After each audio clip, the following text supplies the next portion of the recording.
தினமணி நேயர்களுக்கு வணக்கம். ஐபிஎல் 2026 ஆரம்பிச்சிருந்தே வந்து ஆர்சிபி ஒண்ணே ஒண்ணு தான் சொல்லிட்டு இருந்தாங்க. "ஏப்பா உங்க 9 பேருக்கு நடுவுல தான் போட்டியே. நீங்க எல்லாரும் சண்டை போடுங்க. சண்டை போட்டுட்டு யாராவது ஒருத்தர் வாங்க. வர்றவங்க என்ன தாண்டி போய் அந்த கப்ப தொடுங்க" அப்படின்னு சொல்லிட்டு இருந்தாங்க. இந்த ஸ்டேட்மெண்ட்ட ஜஸ்டிஃபை செய்யக்கூடிய வகையில தான் வந்து தரம்சரால ஒரு நொறுக்கலான ஒரு இன்னிங்ஸ விளையாடி ஜிடியோட ஜெயிச்சிருக்காங்க நம்ம ஆர்சிபி. அவங்க வந்து முதல் அணியா இறுதி சுற்றுக்கு போயிருக்காங்க. இந்த ஆட்டத்த பத்தின ஒரு சின்ன ரிவ்யூ தான் இந்த வீடியோல பார்க்க போறோம்.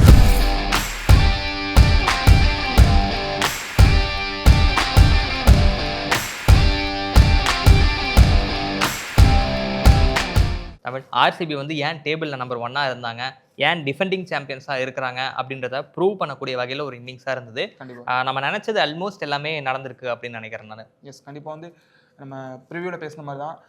சொன்ன மாதிரி எல்லாமே வந்து அவங்க ஆல் த பாக்ஸஸ் டிக் பண்ற மாதிரி ஆர்சிபி வந்து ஒரு சூப்பர்பான வந்து அது எய்தர் பேட்டிங்கா இருக்கட்டும் இல்ல பவுலிங்கா இருக்கட்டும் எல்லா டிபார்ட்மெண்ட்டுமே வந்து நல்லா பண்ணிட்டாங்க. ஜிடிக்கு நம்ம என்ன சொன்னோமோ அதே மாதிரி அவங்க இங்க தடுமாறினா இங்க தோப்பாங்க அப்படின்னு சொன்னோம். அதுவுமே வந்து அங்க நடந்திருக்கு. பவர் பிளேல தடுமாறினாங்க, தோத்துட்டாங்க வந்து. இந்த உத்வேகத்தோட என்ன பண்ணுவாங்கன்னா அடுத்த மேட்ச்க்கு வந்து என்ன பண்றாங்கன்னா வந்து ஆர்சிபி வந்து 2வது கப் அடிக்கிற ஒரு இதுக்காக தான் அகமதாபாத்துக்கு போவாங்கன்னு எனக்கு தோணுது. அது போவாங்க இல்ல போயிட்டாங்க அவ்வளவுதான். அதான் அந்த ஸோ mindset ல இருப்பாங்க. இப்போ என்ன நடந்தது அப்படின்னா நம்ம பேசின பல விஷயங்கள் நடந்ததுல எஸ் எனக்கு என்னன்னா டாஸ்ல வந்து சேஸ் பண்ணியிருக்கலாம் அப்படின்றது அவங்க என்ன முடிவு எதுன்னு அடிப்படையில் எடுத்திருப்பாங்க அப்படின்னா கடந்த கால ஆட்டங்கள் நம்ம முன்னாடியே சொல்லியிருந்தோம் சேசிங்கிங் ஒரு பெரிய விக்டரி இருக்கு அப்படின்னு சொல்லிட்டு. ஆனால் சில நேரங்கள் நம்ம என்ன பண்ணலாம் நான் யோசிப்பேன் அப்படின்னா நம்மளோட ஸ்ட்ரென்த் என்ன அப்படின்னு அனாலிசிஸ் பண்ணிட்டு அதுக்கு நம்ம தகுந்தாப்புல ஒரு டெசிஷன் எடுக்கலாம் அப்படின்றதும் யோசிக்கிறதும் பல நேரங்களில் உதவும். அதுவும் இது மாதிரி பிக் கேம்ஸ்ல ப்ரெஷர்ன்றது ரொம்ப முக்கியமான ஒரு ஃபேக்டராக இருக்குன்றனால இவங்களுடைய ஸ்ட்ரென்த் அதாவது ஜிடியுடைய ஸ்ட்ரென்த் வந்து பவுலிங் அப்படின்றனால ஒருவேளை இவங்க பேட்டிங் பிடிச்சி ஒரு 210 220 ரன் அடிச்சிருந்தாலுமே கூட சேஸ் பண்றது ஆப்போசிட் டீமுக்கு ஒரு ப்ரெஷரா இருந்திருக்கும். அப்ப இவங்களுடைய ஸ்ட்ரென்த் பவுலிங்கிறனால அதன் அடிப்படையில் ஏதாவது ஒரு மாற்றம் நிகழ்ந்திருக்கலாம் அப்படின்றது என்னுடைய தாட்டா இருந்தது. சேசிங் ஓகே ஃபைன் தான், சேஸ் பண்ற டீம் தான் ஜெயிக்குது அப்படின்னாலுமே கூட தெரியல. இல்ல நீங்க சொன்ன இந்த பாயிண்ட் எல்லாருக்குமே தோணுச்சு. ஜிடிக்கு வந்து டாஸ் விழுந்துருச்சு. அவங்கள்ட்ட பவுலிங் நல்லா வச்சிருக்காங்க.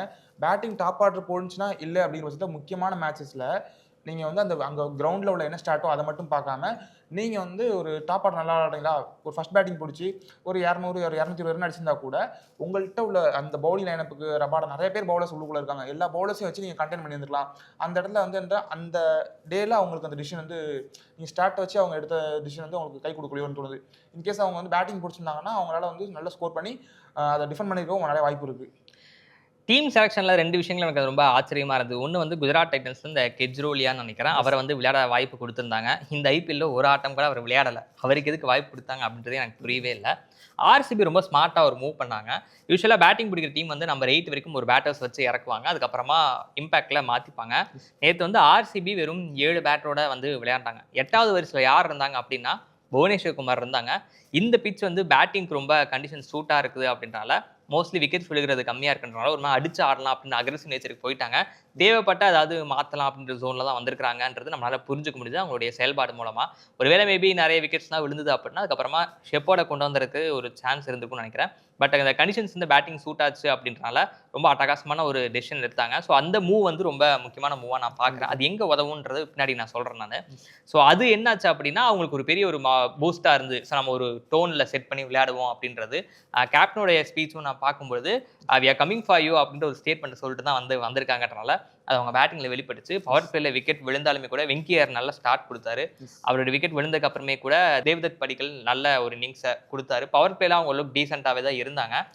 ஒரு 10 ஓவர் கிட்ட வரும்போது தான் வந்து அந்த ஜேசன் ஹோல்டர் வந்து அடுத்தடுத்து 2 விக்கெட் எடுத்தாரு. 3 பால்ல 2 விக்கெட் எடுத்தாரு. கோலியும் படிக்கல் விக்கெட் எடுத்தோடனே கேம் மாறிடும் அப்படின்னு நினைச்சோம். ஆனா மாறல. அந்த இடத்துல மேட்ச் மாறப்போகுது அப்படின்னு சொல்லி மேட்ச் பார்க்கும்போது ஓகே 2 விக்கெட் விழுந்துருச்சு. இதுக்கப்புறம் இழுத்து பிடிச்சி கொண்டு வந்துருவாங்க. கிட்டத்தட்ட அப்படிதான் போனாங்க. அவங்கள்ட்ட உள்ள பவுலிங் லைனப்புக்கு அந்த மாதிரி தான் கொண்டு போனாங்க.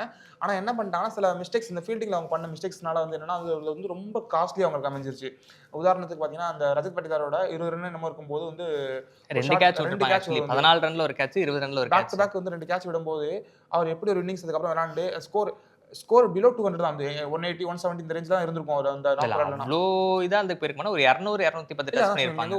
180 அந்த அரௌண்ட் அந்த இடத்துக்குள்ள இருந்திருக்கும். 250ங்கிறது வந்து ஒரு நம்ம அந்த அளவுக்கு போறதுக்கான ஒரு வாய்ப்பே இருந்திருக்காது. இவங்க பண்ண அதுதான் வந்து சுப்மன் கில் என்ன சொல்லிருக்காருன்னா அந்த இப்படி மேட்ச்ல பேசும்போது நாங்கள் எங்கே நீங்கள் டிஃப்ரென்ஸ் ஆனீங்கன்னு பார்க்க முடியும்னு கேட்கும்போது என்ன சொல்லியிருப்பாருன்னா, கேட்சஸ் நாங்கள் நிறையா வந்து ஃபீல்டிங்கில் மிஸ் பண்ணிட்டோம், ப்ராக்டிஸ் செஷனில் வந்து இது பண்ணியிருந்தோம்.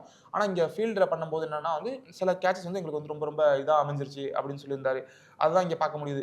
அவர் ஒருவேளை விக்கெட் எடுத்திருந்தாங்கன்னா இந்த அளவுக்கு மேட்ச் வந்து ஒன் சைடடாக போயிருந்துருக்காம ரொம்ப ஈவனாக ரொம்ப டஃப்பாக இருந்திருக்கும். அந்த இடத்துல வந்து ஜிடி வந்து தவற விட்டாங்கன்னு நான் நினைக்கிறேன். எனக்கு பட்டிதார் இன்னிங்ஸ் வந்து நம்ம அப்படியே மெச்சி புகழலாம் வச்சுக்கோங்களேன். அதில் எனக்கு ரொம்ப பிடிச்சது அந்த ஒரு ஷாட் 50 அடிச்சதுக்கு அப்புறமா எக்ஸ்ட்ரா கவரில் ஒரு ஷாட் அடிச்சிருப்பாரு. அது வந்து சான்ஸே இல்ல. அப்படி ஒரு ஷாட் வந்து பார்க்கறதுக்கு ரொம்ப அற்புதமா இருந்தது. எல்லாருக்குமே வந்து அந்த ஷாட் வந்து ஒரு மாரி வியப்பளிச்சதுன்னே சொல்லலாம்னு நினைக்கிறேன். அந்த ஷாட் ரொம்ப பிடிச்சது. ஆனா அவர் நெறைய பிரமிப்பான ஷாட்ஸ் விளையாண்டாரு. எனக்கு அந்த ஒரு ஷாட் வந்து ரொம்ப அவரை நம்ம பார்த்தோம் அவர் வீக்னஸ் எக்ஸ்போஸ் பண்ணி நல்லா பவுன்சர் போட்டு அவர் விக்கெட் எடுக்க ட்ரை பண்ணாங்க. அது ஒர்க் அவுட் ஆனிச்சு வந்து. ஆல்ரெடி அகைன் நான் சொன்ன மாதிரி தான் வந்து அந்த கேட்ச விட்டதுனால அது அந்த முக்கியமான சில மேட்ச் சொல்லுவாங்கல்ல கேட்சஸ் வின் மேட்சஸ்ன்னு சொல்ற மாதிரி அது முக்கியமான ஒரு காஸ்ட்லியான கேட்ச் அமைஞ்சு போச்சு. சரி ஓகே இதெல்லாம் முடிச்சிட்டாங்க. ஒரு 254 சம்திங் அடிச்சிட்டாங்க. பிளே ஆஃப்ஸ்ல ரொம்ப ரொம்ப ஹையஸ்ட் ஸ்கோர் வந்து பண்ணிட்டாங்க வந்து இந்த ஆர்சிபி.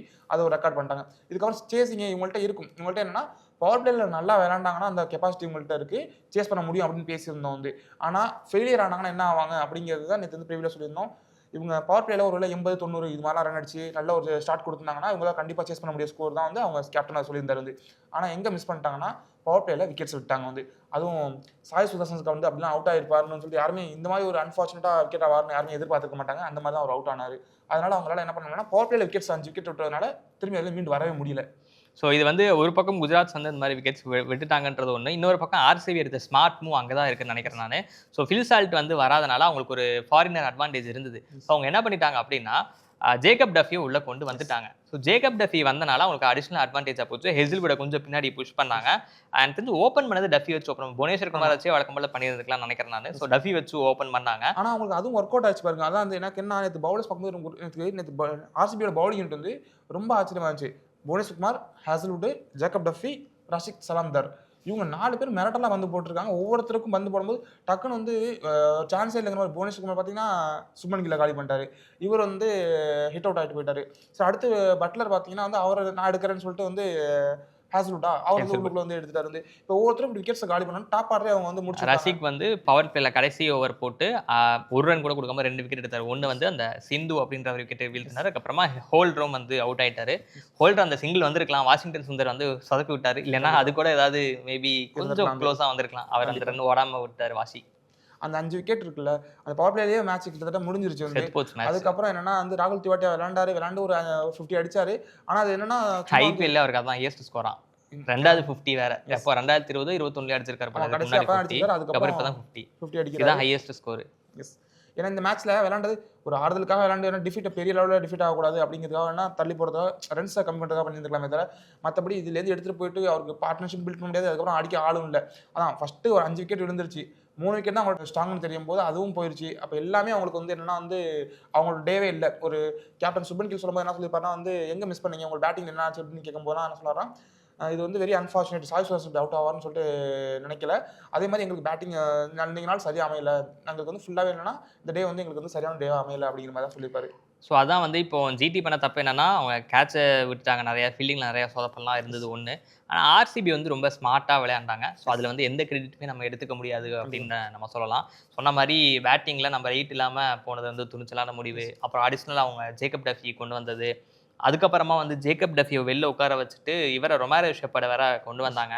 இதெல்லாம் என்னங்க டிசிஷன் அப்படின்னா ஒருவேளை ஃபைனல்ஸில் போய் இவர் வந்து பந்து வீசுற மாதிரியான சூழல் ஏற்பட்டா அப்படின்னு சொல்லிட்டு அந்த ஓனர் சொல்லியிருந்தாரு நினைக்கிறேன். பொபாத்தா டேரக்டர் சொல்லியிருந்தாரு கூட அதை மென்ஷன் பண்ணியிருந்தாரு. என்ன மென்ஷன் பண்ணியிருக்காருன்னா மேட்ச் போஸ்ட் மேட்ச்க்கு அப்புறம் பார்க்கும்போது என்ன சொல்லியிருந்தாருன்னா நாங்கள் ஒரு பிளான்ல இருந்தோம். ஏன்னா வந்து நாங்கள் ஜிடி இது வரைக்கும் எடுத்து பாருங்க. இது வரைக்கும் விளையாண்டது எல்லாமே வந்து அவங்க டாப் ஆர்டர் தான் விளையாண்டுருக்காங்க. எங்களோட மைண்டில் என்ன இருந்துச்சுன்னா நாங்கள் வந்து ஜிடியோட அந்த டாப் 3 பேட்ஸ்மேன்ஸை நாங்கள் காலி பண்ணிட்டாலே எங்களுக்கு வந்து பவர் பிளே எடுத்தாலே பெரிய விஷயம் நினச்சிருந்தோம். அதை வந்து எங்களால் ஃபார்ச்சுனேட்லி அதை எங்களால் பண்ண முடிஞ்சு. இன்னொன்று எதுக்கு நீங்கள் அந்த ரொமாரோ ஷெப்பர்ட் கேட்கும்போது அவர் எங்கள்கிட்ட பவுலர்ஸ் ஆல்ரெடி இருக்காங்க. அவங்களுக்கு ஓவர்ஸ் இருக்குது. இருந்தாலும் இவர் நம்ம இம்பாக்ட் பிளேயரை யூஸ் பண்ணி பார்ப்போம். மிடில் ஓவர்ஸில் அவர் எப்படி பண்ணுறாரு அப்படின்னு பார்க்கறதுக்கு எனக்கு தோணுச்சு. அதனால அவங்களை யூஸ் பண்ணுவோம். ஃபைனல்ஸ் வந்தால் அதுக்கு ஒரு வாய்ப்பு இருக்கும் அப்படின்ற மாதிரி அவங்க டேரக்டரும் சொல்லியிருந்தாரு. இதில் வந்து ஒரு எக்ஸ்பெரிமெண்டலாக இந்த மேட்ச்ல ஏன்னா கையில் வின்னிங்னு தெரிஞ்சு போச்சு. அதனால அது எக்ஸ்பெரிமெண்டலாக எடுத்து பார்த்தாரு.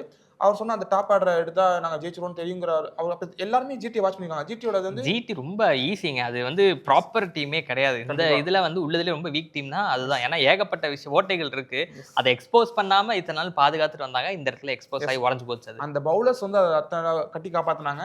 பேட்ஸ்மேன்ஸ் ஃபெயிலியர் ஆனா என்ன ஆகும் அப்படிங்கிறத வந்து டாப் ஆர்டர் ஃபெயிலியர் ஆனா நம்ம பலமுறை பேசிட்டோம். அதுதான் இங்க நடந்திருக்கு. குவாலிஃபை 2ல எப்படி விளையாட போறாங்க, அதை எப்படி எதிர்கொள்ள போறாங்க அப்படிங்கிறது தெரியல. அதே மாதிரி இந்த 3 பேர் செகண்ட் குவாலிஃபயர் 2லயும் அவுட் ஆயிட்டாங்கன்னு வச்சுக்கோங்களேன், அவங்களோட டீம் வந்து நன் அதர் தென் இதே மாதிரி தான் திரும்பி வந்து ஒரு பெர்ஃபார்மன்ஸ் கொடுக்க முடியும். அத அவங்க யோசிக்கணும். அவங்க வந்து பிளான்ஸுமே கொஞ்சம் ஒரு மாரி குழம்பிக்கிறாங்கன்னு நெனைக்கிறேன் நானு. ஏன்னா யூசுவலா பவர் பிளேல இவங்க 3 ஓவர் போட்டுருவாங்க. சிராஜும், ரபாடும் போட்டுருவாங்க. நேத்து ஹோல்டர கொண்டு வந்தாங்கன்னு நெனைக்கிறேன். ஒரு ஓவர் ஹோல்டர கொண்டு வந்தாங்க. ஸோ அவங்க வந்து இதுதான் டீம் அப்படின்னு அவங்களுக்கு தெரிஞ்சிருச்சு அப்படின்னா, அந்த பிளான்ல மட்டும் அவங்க ஸ்டிக் ஆகி, அத மட்டும் முடிஞ்ச அளவுக்கு நீ ஓட்டைகள எக்ஸ்போஸ் பண்ணாம, இருக்கிற பிளான ஸ்டிக் ஆயன் பண்ணிக்குவோம் அப்படின்றத அவங்க யோசிக்கணும். புதுசா ஏதாவது ட்ரை பண்ணாங்கன்னா, திரும்ப அது அவங்களுக்கு சிக்கலா தான் அமையும்னு நெனைக்கிறேன் நானு. ஸோ பார்க்கலாம் என்ன பண்றாங்க ஜிடி அப்படின்றது பார்ப்போம். ஆர்சிபி வந்து நம்ம எல்லாருமே சொன்ன மாரி, அப்படியே வெற்றி நடை போட்டு போயிட்டே இருக்கிறாங்க.